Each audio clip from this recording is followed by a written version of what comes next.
آج ہم جس موضوع پر بات کر رہے ہیں، یوکون، اس کا نام سنتے ہی میرے ذہن میں تو بس ایک ہی چیز آتی ہے: سردی، شدید سردی۔ بالکل، اور وہ بھی کوئی عام سردی نہیں۔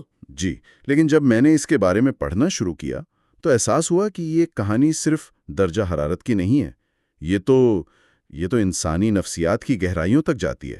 تو آج ہم اصل میں یہ جاننے کی کوشش کریں گے کہ آخر اس برفانی ویرانے میں ایسا کیا ہے جو کچھ لوگوں کو توڑ دیتا ہے اور کچھ کو ہمیشہ کے لیے بدل دیتا ہے۔ یہ واقعی ایک دلچسپ موضوع ہے، کیونکہ یوکون کا سوال مطلب جغرافیہ کا سوال ہے ہی نہیں، یہ انسانی برداشت اور خود شناسی کا سوال ہے۔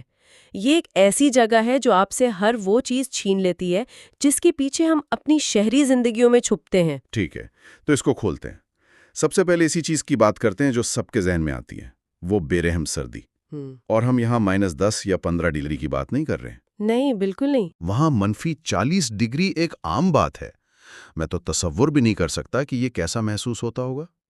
دیکھیں، یہ کوئی عام سردی نہیں ہے، اس کا تجربہ بالکل ہی الگ ہوتا ہے۔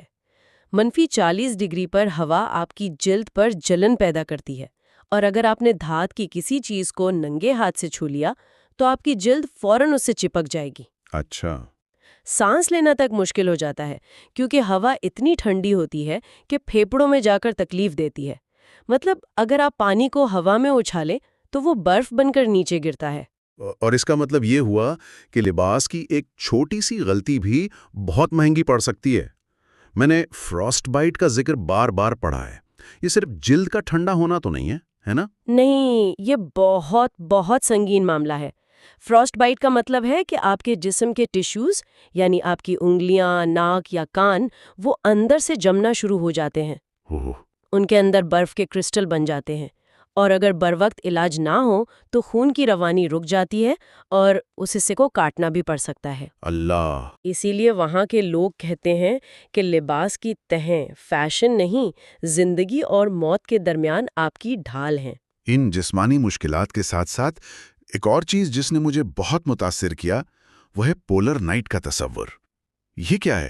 کیا واقعی مہینوں تک مکمل اندھیرا ہوتا ہے؟ اور ایسا ہوتا کیوں ہے؟ جی، دراصل زمین اپنے محور پر تقریباً 23.5 ڈگری جھکی ہوئی ہے، تو اس جھکاؤ کی وجہ سے جب شمالی نصف کرہ سردیوں میں سورج سے دور ہوتا ہے تو آرکٹک سرکل کے اندر کے علاقوں میں سورج کئی ہفتوں یا مہینوں تک افق سے اوپر ہی نہیں آتا۔ کئی مہینوں تک؟ جی، یوکون کے کچھ شمالی علاقوں میں یہ دورانیہ 1 مہینے سے بھی زیادہ ہو سکتا ہے۔ یہ مکمل کالی رات نہیں ہوتی، دوپہر کے